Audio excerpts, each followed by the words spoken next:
ملکہ زبیدہ یہ ہارون الرشید کی بیوی ہے، لیکن اتنی صالحہ تھی کہ جب ہارون الرشید نے چاہا کہ میں اس سے نکاح کروں تو اس نے کہا کہ میں اپنی مرضی کا حق مہر لوں گی۔ تو اس نے کہا کہ ٹھیک ہے، بادشاہوں کے لیے کیا مشکل ہوتا ہے حق مہر ادا کرنا۔ تو اس نے کہا کیا حق مہر لوگی؟ کہا بغداد سے نہر نکالو اور عرفات تک پہنچاؤ۔ تو یہ بڑا مشکل کام تھا، اور اس کے لیے اس زمانے میں اتنے پیسے خرچ آئے اور وہ نہر نکالی گئی۔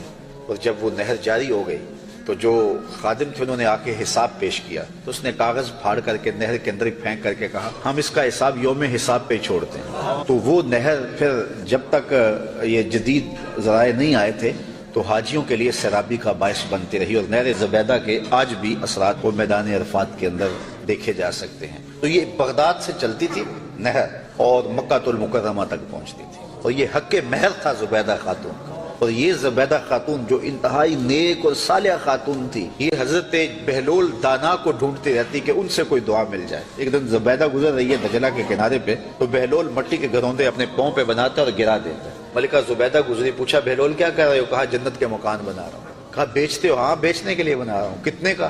کہا کہ 10 روپے کا ایک مکان بیچ رہا ہوں۔ 10 روپے کیا ہوتے ہیں؟ اس نے 10 درہم نکالے، بہلول کو دیے۔ بہلول نے پیسے دیکھے اور دجلہ میں پھینک دیے، اور ایک کے گرد دائرہ کھینچ کے کہا یہ تمہارا ہوا۔ پیچھے سے بادشاہ گزرا تو اس نے بہلول کو دیکھا ایسی شغل میں لگا ہوا ہے، پوچھا کیا کر رہے ہو؟ کہا جنت کے مال بنا رہا ہوں۔ کہا بیچتے ہو؟ کہا ہاں بیچتا ہوں۔ کتنے کا؟ 10 روپے کا۔ بادشاہ مسکرا کے گزر گیا، دیوانہ ہے، موج میں لگا ہوا ہے۔ اچھا خیر، جب رات پڑی بادشاہ سویا، کیا دیکھتا ہے جنت میں ایک خوبصورت محل ہے کہ اس نے کبھی ایسا محل دیکھا ہی نہیں تھا۔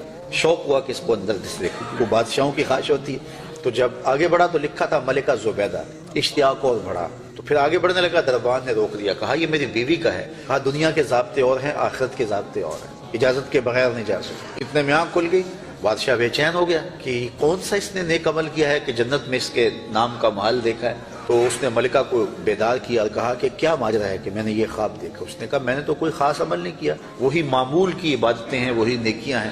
ہاں یاد پڑا، آج میں گزر رہی تھی راستے میں دجلہ کے کنارے، بہلول بیٹھا تھا اور وہ محل تعمیر کر رہا تھا، وہ گروندے، اور کہہ رہا تھا یہ جنت کے محل ہیں۔ تو میں نے کہا کہ ٹھیک ہے، اپنی موج میں ہے، تو ایک میں نے اس سے خرید لیا تھا۔ بادشاہ سر پکڑ کے بیٹھ گیا، وہ تو مجھے بھی کہتا تھا، اور میں دیوانے کی بھیڑ سمجھا اور آگے گزر گیا۔ اگلے دن بادشاہ قصدن گزرا، اور دل میں تھا کہ آج بہلول اسی شغل میں دوبارہ مل جائے تو کیا اچھا ہو۔ اگلے دن دیکھا تو بہلول وہاں بیٹھا ہوا ہے اور وہی کام کر رہا ہے۔ بادشاہ خوش ہوا، کہا بہلول کیا کر رہے ہو؟ کہا جنت کے محل بنا رہا ہوں۔ کہا بیچتے ہو؟ کہا ہاں بیچنے کے لیے بنا رہا ہوں۔ کہا کتنے کا؟ کہا آدھی حکومت لگے گی۔